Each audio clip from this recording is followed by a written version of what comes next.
Nice early start this morning. Right, boys? How's your training going, right? That was the first insight to the benefits of it. Spend a lot more time bend and just using your legs. Fingers crossed, and I know how hard they both train. Back in that hospital. So I'm currently on my way to Manchester to meet with two lads, may or may not be brothers, could even be twins. Just signed a huge new fight deal, so that's a clue for you, with I'd say the biggest boxing promoters in the world, which is really excited for them. We're going to be taking a hyperbaric chamber up to them, personally delivering. We might even get a bit of a sneak peek into how they train. But yeah, 2.5 hours ago, we're going to get up there, get everything set up, and I'll introduce you to the lads. Right, boys? All good? What's going on? How are you? You came? The same. Good. Good to see you, brother. The same. Yep. How's your training going, right? Yeah, really good. Camp's going well. Yeah, we're nearly there now. It's in the hard end of camp now, and yeah, feeling great. I'm going along there.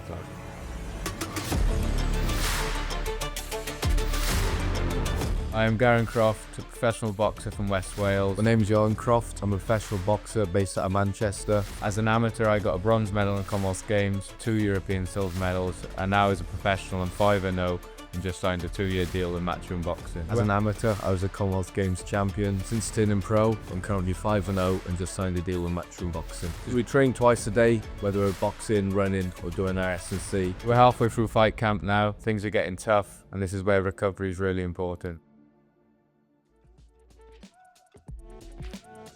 The main reason as to why the boys want a hyperbaric chamber more so than anything else, it increases your body's ability to absorb more oxygen, and obviously oxygen is what helps your muscles work harder for longer periods of time. It just gives your body that natural ability to be able to push on a little bit harder. We're having a quick Starbucks just before the boys go in for their S&C session, so we're going to have a quick catch up as I haven't seen the lads for a while. Do you know much about hyperbaric before you met Harry? Yeah, that makes sense where we met. They've got one. That was the first insight I had to the benefits of it. Followed the socials and stuff from them and kept an eye on it. Yeah, it's great to now finally be using one ourselves. You need strong legs, so obviously. If you punch with your legs, you can't. You take a shot. Yeah, it's oldie. So I always used to like argue with my old S&C coach. That's until now. As a pro, we spend a lot more time bend and just using your legs rather than using your feet to get out. When you got this up, fight it, good. I'm obviously going to tip bar now because sometimes you get sin sprints. So running a lot. Yeah. So that just helps condition them, calf stuff. A bit of a stiff shoulder, so it just helps with the back of my shoulder blade already. So yeah, that's how we finish our sessions. Yeah. It's just stuff as well that we put in after the bonus session as well.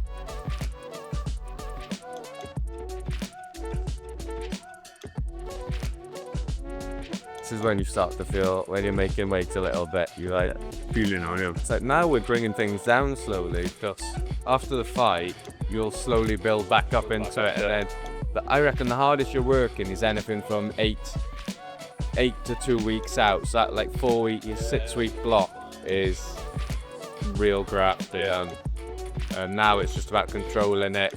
Any niggles you got, getting rid of basically, and just looking after yourself. Garen's always boxed heavier than me. Always boxed heavy since he's been 10 years old. And then before our pro debuts, Ant was joking to me. He goes, "Oh, you're a middleweight." I was sort of thinking, nah, I can't be a middleweight if Garen's light middle. I've got to be the same weight as him. And got to a bit, and Ant said, "Look, just fight at middleweight." I realised that I wouldn't make it. I don't think I'd make 11 stone to get to the light middle limits. So yeah, since I've built into middleweight and just been comfortable here. So who you fighting?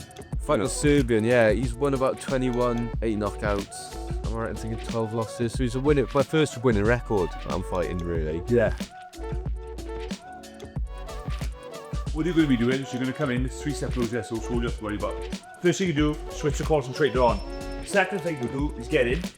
So you peel each other up where you can do it yourself. So if you do it yourself, you just go do the outside dip first. And you do the outside dip by the pulley on the inside, pull that up all the way, just bring yourself in.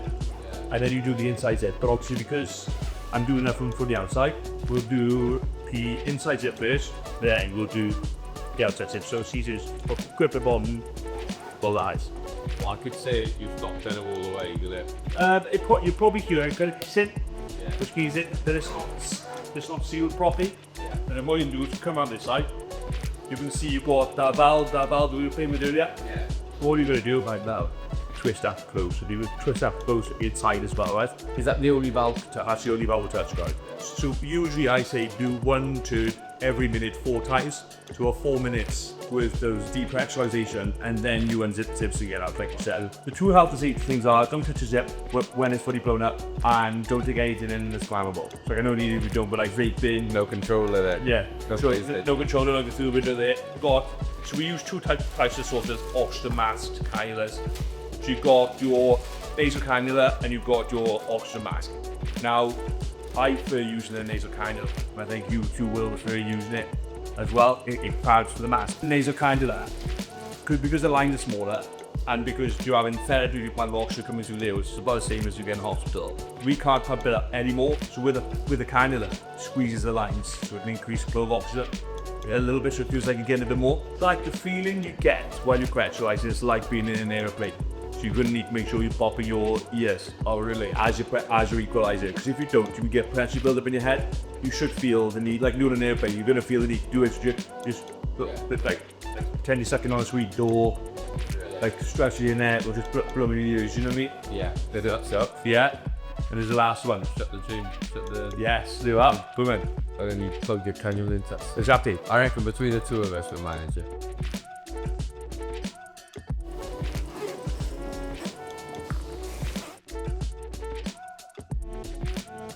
Nice one. Appreciate it.